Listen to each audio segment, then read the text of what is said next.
Good morning, everyone, and a very warm welcome to this ICAS webinar. I'm David Mingus, Director of Practice here at ICAS, and it's my great pleasure to be guiding you through this webinar. One of the key themes coming out of our Digital Practice Conference held earlier this year, and indeed many of the conversations we have within firms, is that it's no longer good enough to deliver a good service, but to grow, adapt for the future and be profitable, there's now a need to deliver a great client experience. The other thing we continually hear are concerns about the time being spent on compliance or managing risks within firms. And one component which is at the heart of both of those issues is the engagement process, and in particular, the engagement letter. An engagement letter shouldn't be something that you just issue for the sake of it, but should, of course, instead be a tool that is used to set clear responsibilities and manage expectations with your clients. It's also a key part of that first impression for clients on how you will interact with them, and therefore key to a successful relationship and great client experience. But far too often that process is driven by a compliance mindset and aimed at protecting the firm's risk. A heavily manual process with bespoke documents being created, or even worse, boilerplate templates being used without any tailoring to reflect the client engagement circumstances. So what should a best practice engagement letter look like? Why should you elevate your engagement letters beyond simply risk management? And how do you turn your engagement letter process into strategy for success rather than a tick box exercise? And most importantly, can you save time and create a process which creates a great first impression and great client experience while at the same time meeting stringent legal requirements? Well, what better way to explore and understand these issues than to hear directly from those who put client experience at the heart of everything they do. I'm delighted to be joined today by Sean Smith, Accountant Evangelist at Sage OverSuite. Sean is highly passionate about client experience and strives to help firms create seamless client journeys using frictionless technology to deliver the best client experiences. Sean has spent the past 8 years working with a range of accounting technology firms, helping practices both manage change, introduce and design customer-centric services, while at the same time improving the processes within the firms. I'm also delighted to be joined today by Karen Kennedy, Director and owner of Kennedy Accountancy. Karen is a member of the ICAS Members and Practice Advisory Board and has built up a multi-award winning practice. Only 2 weeks ago, she won the National New Firm of the Year category at the Accounting Excellence Awards, as well as being named as a finalist in the Sole Practitioner of the Year and the Small Firm Client Service categories. Karen has set up her practice to serve first and foremost the local business community in Lochalsh and Skye, where she's based, with a focus on utilising technology as much as possible and helping clients run better businesses. So we're in the hands of two experts today. But before I hand over to both Sean and Karen, just a few housekeeping matters to remind you of. We will get the best out of today's webinar by having your questions answered. You can, of course, submit those questions at any time through the live Q&A facility, which can be accessed at the bottom of your screen. Questions are submitted anonymously, and we won't identify anyone who asks the questions when we get to the Q&A section. Please also join the conversation today through the discussion forum, which is also accessed at the bottom of your screen. The forum allows you to comment or discuss with fellow attendees the matters covered during this webinar. We are, of course, recording the webinar and will make it available for on-demand viewing afterwards in case you want to refer back to it or share it with others. And you'll also be able to find the slides for today's webinar alongside that on-demand video when it's uploaded at icas.com/webinars. So we do, of course, look forward to receiving your questions throughout the course of the webinar, and we'll try and get to as many of those as possible. But without further ado, I know there's an awful lot to be covered. So Sean, I'm going to pass across to you just to get started. Thanks very much, Sean. No worries at all. Thanks for that intro. That was great. So hi, everyone. Let's just get stuck into it, shall we? So we're bridging the compliance gap in your firm today. So I'm going to talk for about 30 minutes, something like that. I'll introduce the key themes of the day, and we'll talk a little bit about how OverSuite can help with exactly what David just described. So where do we start? I guess we start in 2020, I think it was. The guys at Go Proposal had noticed a sort of recurring theme, and that was that their accountants were struggling with problems with their engagement letters. That ranged from, the confidence to kind of create them and what they needed to have in them, to spending a lot of time trying to get them right and to set them up, just relying on hope, I suppose, that they were correct. And so they thought, what can we do to help here? So they've developed a system to help solve those problems. That system's now been in development or being worked on for the last 2 years. And on that journey, they have met lots of experts in compliance along the way. We've spoken to legal experts and our members as well. And we've learned a lot about the sort of compliance space and the typical kind of pitfalls that people trip up with. And that's the focus for today, right? Is to kind of highlight those issues, show you what we've learned on that journey, and give you some understanding as to how you can kind of effectively mitigate those risks using engagement letters, and hopefully see them as a bit of an opportunity rather than just a tick box exercise. So what we'll cover off today then. So we'll cover off these kind of 4 themes. So risk is all around us, as Wet said. So why accountants and bookkeepers are sort of exposed to risk on a day-to-day basis, and we'll unpack some of those.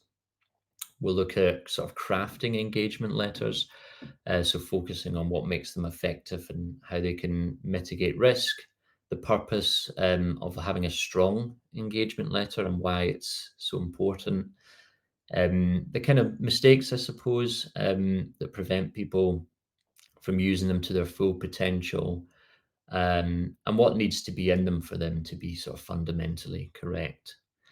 And then we'll move into sort of elevating those engagement letters. So how can we go beyond the fundamentals and turn them into an opportunity to kind of like elevate your business? And of course, finally, we'll touch on sort of transforming your processes. So how can we help you achieve that practically by putting a system in process? And we'll talk to OverSuite in that space.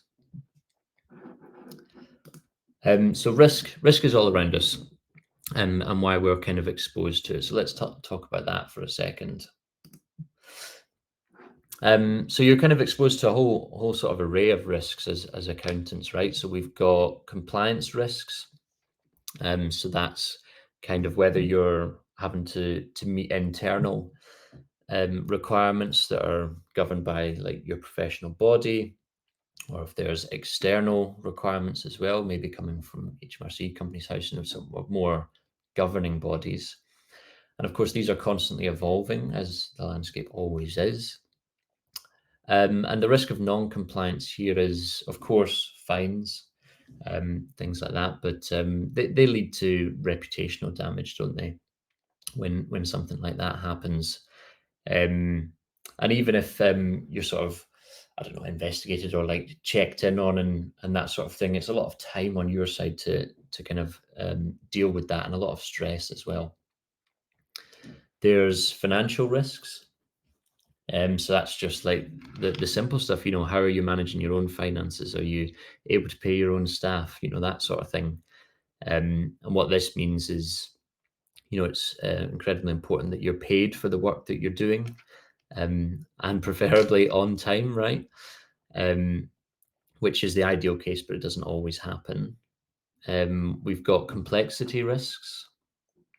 So we work with complicated clients, right? Every client's different. They might have a different business structure, for example, all these sorts of things. The services that you offer. So you'll offer a variety of services, no doubt, and they'll have differing complexities. Your advice is quite often relied upon, isn't it? And that's a risk as well. And simply just like the nature of what you're doing and why you're doing it, if that's ambiguous in any way, that can open up risk as well. Which is why it's super important for it to be clear. so that you don't have this situation where clients can say, oh, I didn't realize, or, something like that. And I suppose another thing to mention here is, if it does go to a dispute, if you do have some kind of like falling out with a client, if you don't have something that's really kind of like clear and explicit in place, like a solid sort of letter of engagement, we have kind of seen that professional bodies will favour, or the law, will favour sort of the non-professional in that situation. So it's really important to have that kind of covered off. And we've also got informational risk, right? So as accountants, we're holding sensitive and personal client data for all the different purposes that we use it for. Varying from firm to firm, we may use subcontractors. Of course, within your firm, you'll probably use a multitude of systems to try and streamline your processes, right? So you'll have data in different systems, and there'll be a transfer of that data from one system to another as a job goes through its sort of life cycle. So there's the kind of wider GDPR policies there. Depending on what systems you're using or what subcontractors are using, the information or the data might leave the UK. So there's complexities there.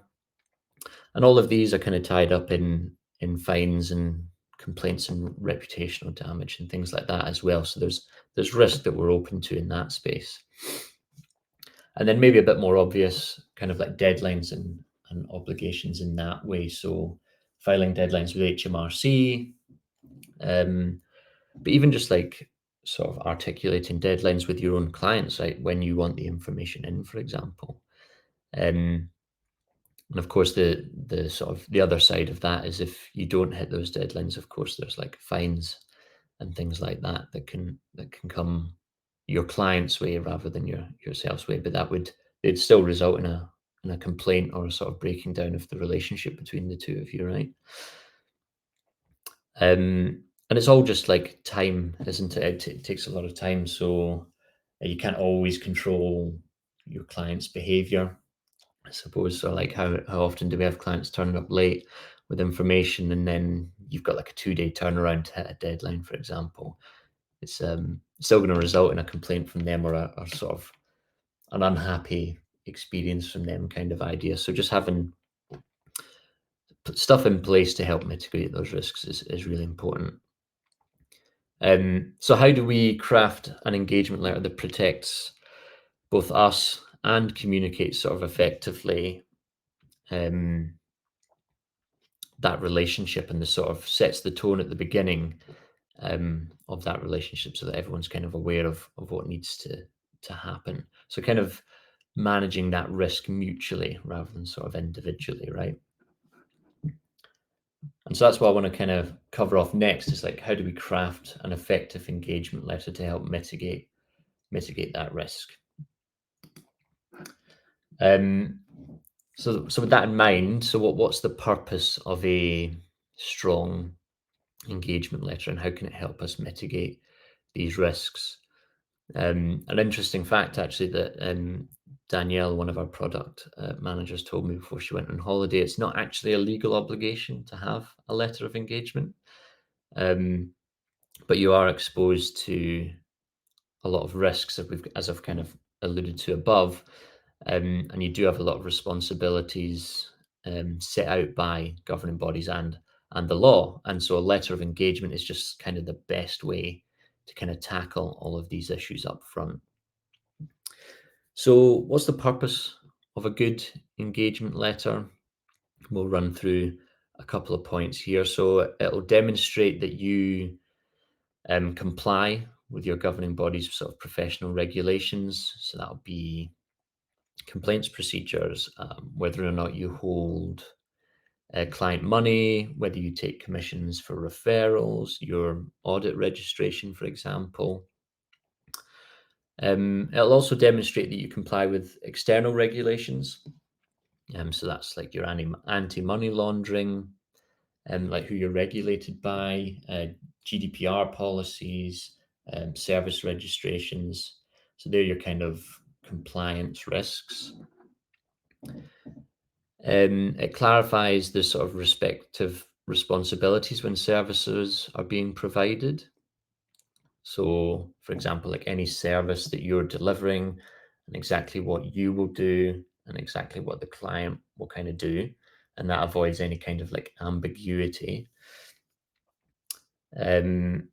So an example being client kind of phones you up ad hoc, I suppose, and asks for like a tax advice, a bit of tax advice on a particular situation, right? If you give that advice, which is a nice thing to do and a good thing to do for your client, and then something goes awry there, and that's not like defined or updated within your letter of engagement, you're kind of open to risk there. That's like a more of a sort of complexity risk.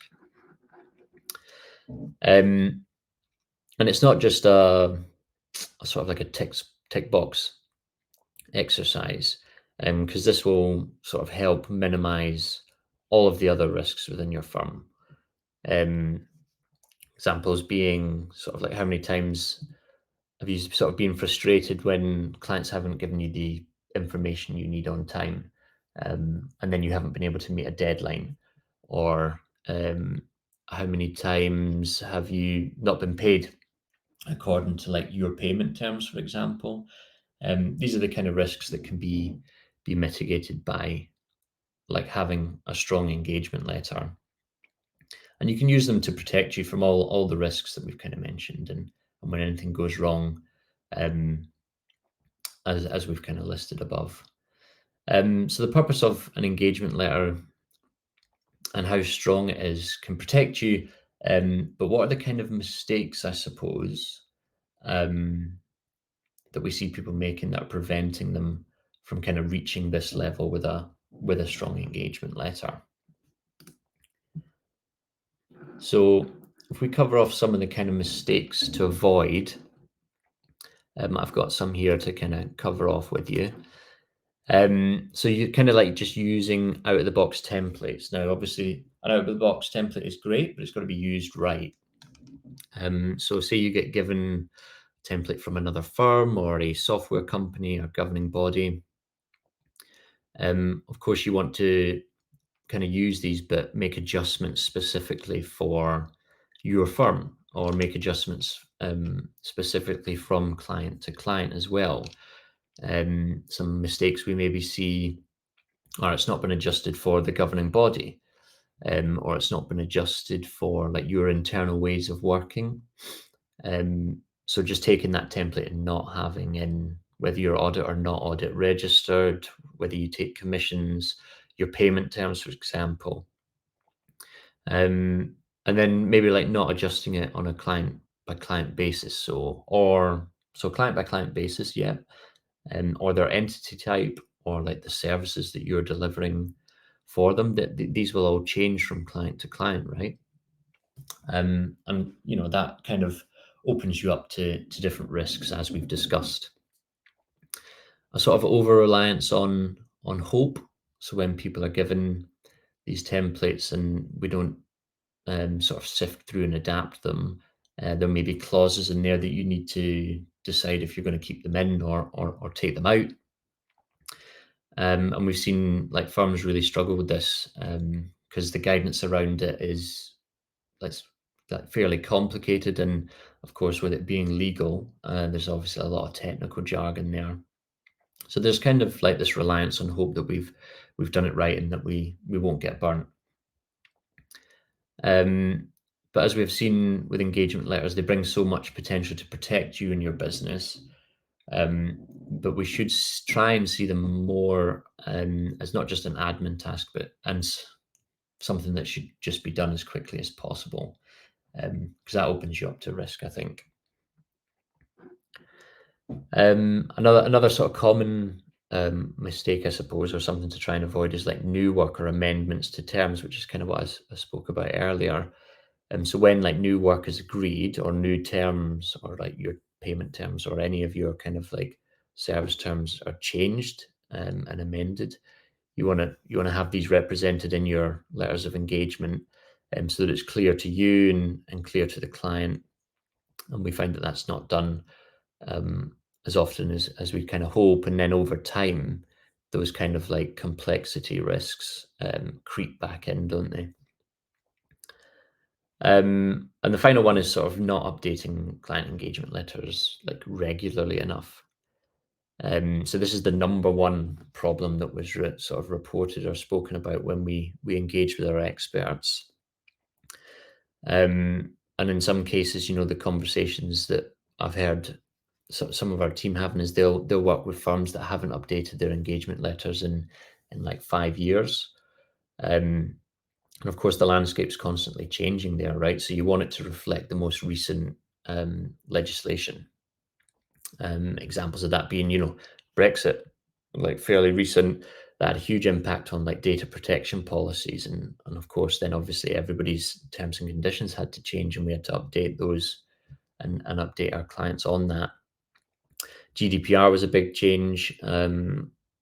Previously, you had to opt out of like marketing and sales, like services, right? Whereas now with GDPR, that policy's flipped on its head and it's now people opt in for that kind of thing. So you'd have to sort of adjust that. And then just like general service regulations changing. So thresholds can change from year to year on like VAT thresholds, payroll, CIS, things like this, they change quite regularly, don't they? And also if you change your services, so as the environment changes, as clients and the business world changes, maybe the services that you're offering change, and you kind of want your letter of engagement to represent the responsibilities and how they've changed, and to notify your clients of those changes as well, right? So knowing when to update your engagement letters is like really important. So I want to touch a little bit on like best practices with engagement letters. So let's kind of cover off some just like guiding principles when it comes to best practice with engagement letters. And so number one, robustness. So you want them to be robust, right? So that it protects you, protects your team from all the risks we've discussed. So legislation, regulation, financial risks for yourself as a firm, and just like the complexities there. So like as your services or clients change and evolve over time. So you want them to be really robust. You want them to be clear, so that every party is aware of like their responsibilities, and have a sort of well-defined service schedule. So clients are aware of how they need to kind of operate to work best with you, and they're also aware of how you're going to operate to service them as well as you can. And just sort of meets the specifics, so needs to be specific, so meets the specifics of the engagement. I can never say that word. So kind of tailored to like entity types, because businesses will operate under different frameworks, changing from client to client, and the services being delivered. And these kind of mirror, I guess, the mistakes that we see. So like keeping them up to date. So any amendments to your terms, ways of working, legislation, just making sure that everyone's operating under the correct terms and the most up-to-date legislation, and there's no kind of ambiguity there. And reflecting your firm's circumstances. So I mentioned this a couple of times, like whether you're audit or non-audit, commissions, referrals, complaints procedure, those sorts of things. But it's even right down to the detail of like having the correct address in your footer, right? Detail like that is actually really important. So if you've moved offices, you got multi offices, things like that kind of complexity is important to be aware of as well. So how do we elevate your engagement letters to be beyond just risk management? And so I want to introduce a body of work that the guys at OverSuite have spent a good amount of time and effort building out here. And I think it'll be super helpful. So this is the 7 degrees of progressive compliance. So it's a sliding scale. everyone will be on here. Every firm will be on here at a different level, and it goes from sort of number one, just right down at the bottom here, of like sort of non-compliant, all the way up to like sort of like ideal scenario where we're up at level 7, and we're transforming sort of compliance to actually be more than just compliance, and it's like demonstrating client care, and it's a tool to help strengthen your client relationships. So on the sort of bottom half of this kind of like scale of compliance, most people see sort of engagement letters as a tool to kind of protect their business. And they kind of, I suppose, not fail to see, but don't have the time, or fail to see that it's kind of like could be used as a mutually focused document. So they kind of sit on this side of the scale where it's very kind of internally focused. So I have non-compliance kind of like down at the bottom. Now, as we kind of move up the sliding scale, you've got like surface compliance. So you certainly seem to be compliant, but then if we look a little deeper into your documents and processes, actually you're not. Then we got technically compliant, and kind of moving up into like managing practice risk. Most of the firms that we encounter through creating this body of work and just in our general conversations, they kind of sit between 2 and 3. So that kind of surface compliant to technical compliant stage. And this is typically because sort of compliance and getting your engagement letters complete has always kind of been seen to be a box ticking exercise. And so with that in mind, it's always been a bit of an internally focused kind of process or system. But what we focused on is what if we could sort of move that to a mutually focused exercise, and this could bring in opportunities to kind of form like a stronger client relationship. So what does that look like when we get into like the higher levels? So where your letter of engagement has that kind of mutual focus.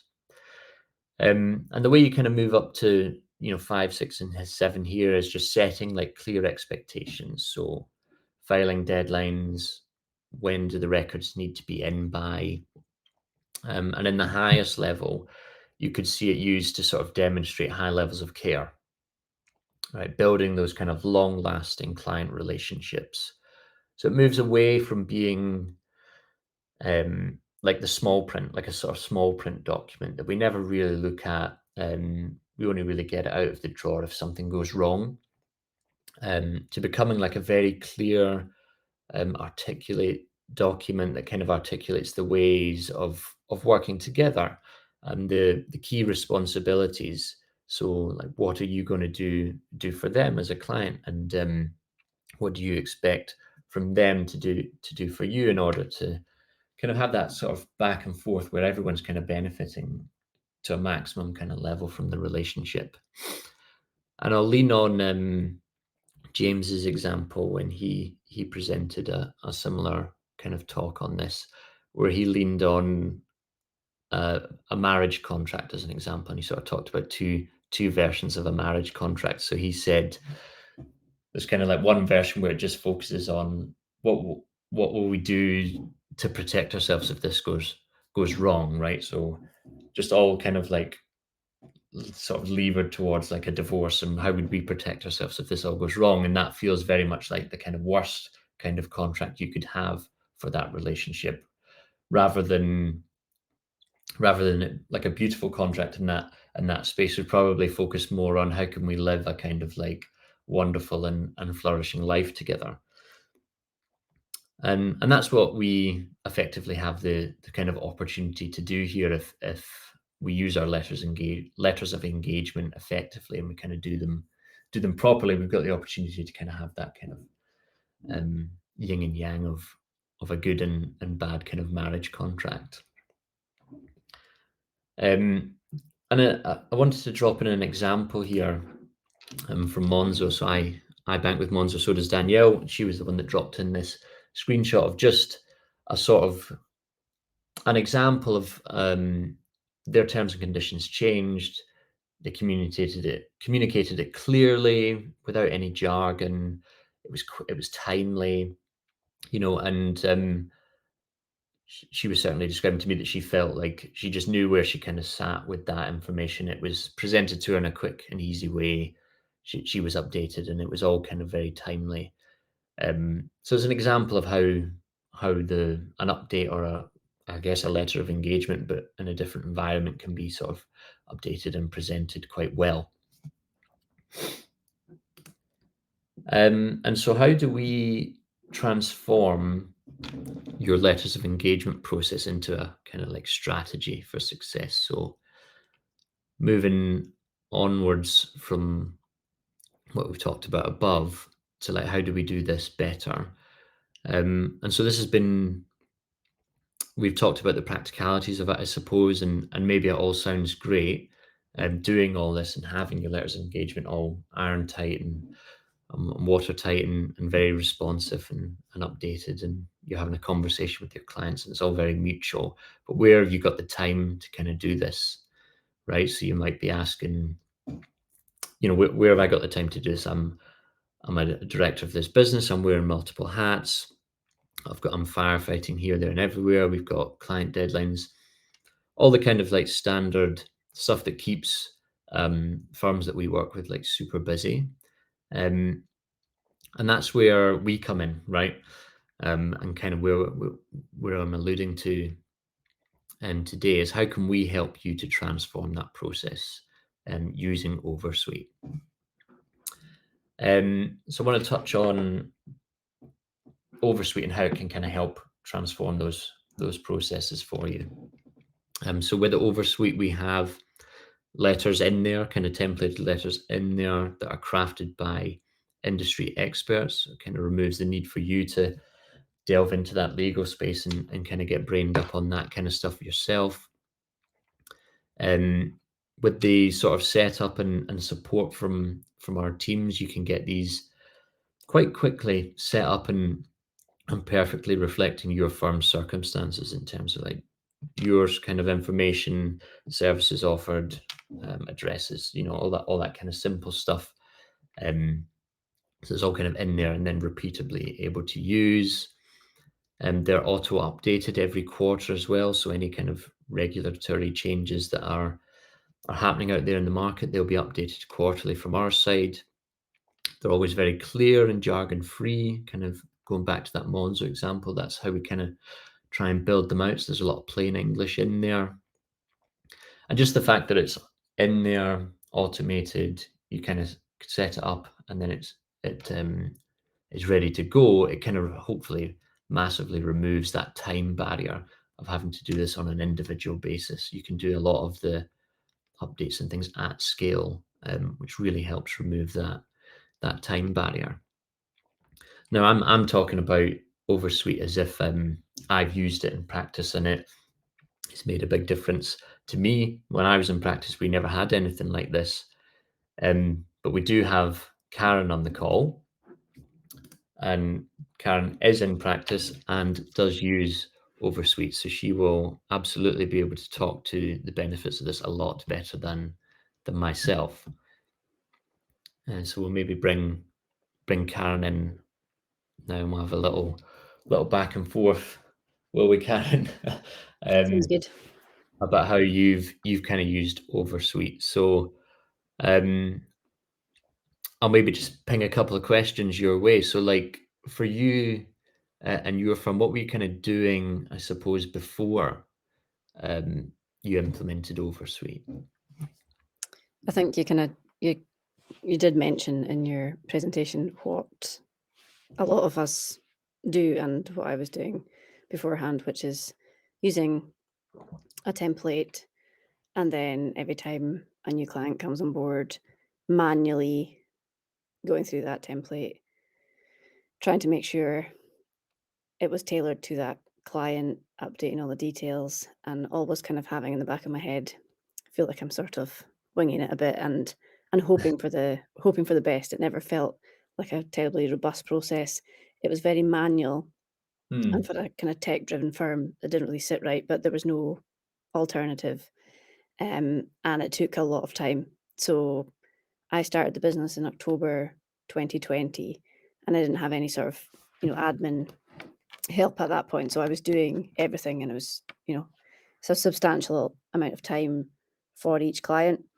Yeah. So yeah, OverSuite finally, well, it felt like finally, it wasn't that long, came along in March 2021. So I had 5 months of pain before Right. getting into OverSuite. Nice. Yeah, so you're sort of saying you're mirroring a lot of what we kind of presented above, aren't you? So then I suppose what's changed then, like from your side in terms of like how it feels or like the impression you have now, what's changed then since you've implemented OverSuite? So I use OverSuite in conjunction with GoProposal, Yeah. which is the kind of the pricing side of things. So when for new clients that come along, if they want to accept the proposal, at that point, the engagement letter is then given to them, and that's signed there and then. So it's not a process that happens after that gets then maybe forgotten about, etc. It's all Yeah, in yeah. one document. It's slick. Mm, There's no paper, there's no manual like editing. Um, so it ties in with what we're all about, which is, is it a better way? Is it a quicker way? yeah. Kind of questioning the status quo. So it's been a massive time saving, and it looks good from a client perspective. Mm, And I just think back to years ago. My dad was self-employed. He always owned his own businesses, and I always remember the engagement letters coming from the accountant in an envelope, sitting with like the sticky things on them for him to sign, and they would just sit there, and no one would ever, chase them up. They would never yeah, actually get signed. So this kind yeah, of gets around that. And I suppose the critical thing is it's kind of that mutual risk is then managed because both parties have agreed.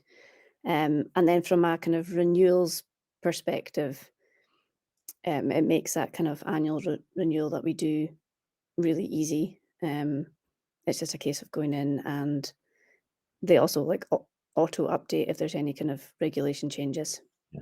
Um, and then if we add new services, because we're always trying to kind of upsell, if clients' businesses grow, they need more services, we can regenerate a new engagement letter. And I'm pretty sure if I was still using the manual method, that would probably, shouldn't maybe Not say bad. this, probably not get done, because if Yeah, someone's adding on a service line and yeah, it took an hour to redo an engagement letter, which had just been issued a few months prior, it might kind of slip through the net. So I think it yeah, keeps everyone covered. And us accountants love risk management, and it ticks all those boxes.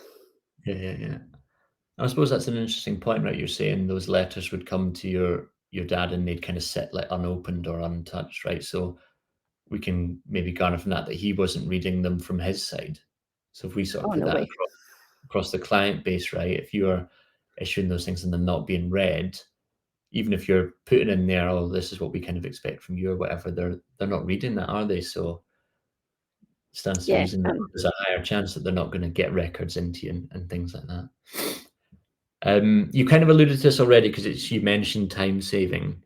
So I was going to ask, like, what would you say is like the biggest impact to your business from kind of implementing OverSuite? Would you say that it was time saving, or would it be something else, or is it like multi things? I suppose from a measurable perspective, it would be time, but it's Yeah. that kind of feeling, which I don't think you can measure in any kind of tangible way, of, Well, like peace of mind. yeah, peace of mind and managing risk. And I think it gets the client relationship off to a good start where, you know, Yeah. we kind of give that air of authority, and like we're in control of the relationship, and this is for both parties. Kind of emphasizes that we care, and it's not just about ticking a Yeah. box to say that we've Yeah. met I suppose requirements. on that, probably like if I was thinking about myself engaging with the business and they came at me with a really kind of slick process and they'd covered everything off, I would kind of be quite impressed. It would kind of almost like build that credibility or kind of like trusted advisor kind of piece, I'd be like, oh yeah, these guys have thought of everything. They know what they're doing kind of idea, I suppose. Yeah, I think especially for my business anyway, Mm. when we go on about, tech and process and automation, Yeah. if I was to give a really slick proposal and then I then follow up with like a Word document where they have to print out and sign it, would kind of fly in the face of what we're Yeah. trying to do. Yeah. So it kind of has it all in one place, and yeah, I think it's more the feeling as well as the time. Yeah. And you can't really put it's hard to label that, right? Mhm. And then just one last bit from me then. So like, I suppose if we've got, attendees today or people that watch the recording, if they were kind of sat on the fence about, whether or not to try or use OverSuite, what would you say to those people? I guess it depends on the reason that they're on the fence, but I would probably just tell them to get off it. If it's from a cost perspective, think about the time you're going to save, and it will more than pay for itself. And if it's from, I don't know, maybe like a kind of skeptical, oh, how can it possibly be correct? Then Mm, what I would say was book in a demo, and you can kind of see for yourself yeah. well put together it is, and it's been put together by industry experts, and it meets, all ICAS's requirements. So I think just do it. Yeah. Just do it. There we go. The Nike thing. We'll get done for infringement there saying that, won't we? Okay, cool, awesome. Thank you so much for that. And that's all I kind of wanted to cover off today. David, if we bring, oh, there he is. He's back. Thanks very much, Sean. Thanks very much, Karen. As always, fascinating insight from you both there. And I think it is something that we within practice support we get a lot of questions, I would say, about letters of engagement or client disputes, if you like. And a lot of the time, the discussion that we end up having is, what does your letter of engagement say? And it always astounds me the number of times that folk, as you say, don't say, or sorry, they do say, we don't have a letter of engagement, or, well, we do, but it was probably signed about 10 years ago when we first brought the client on board. And it doesn't really cover the services that we do now. And that puts everyone in a really difficult position. But I think it is around that element, particularly at first point, when you are bringing the client on, it's about setting those expectations, and just being able to have those conversations as you go on with them. Sean, I mean, I guess we talked about letters of engagement, and they're often thought about really about the start of the client relationship.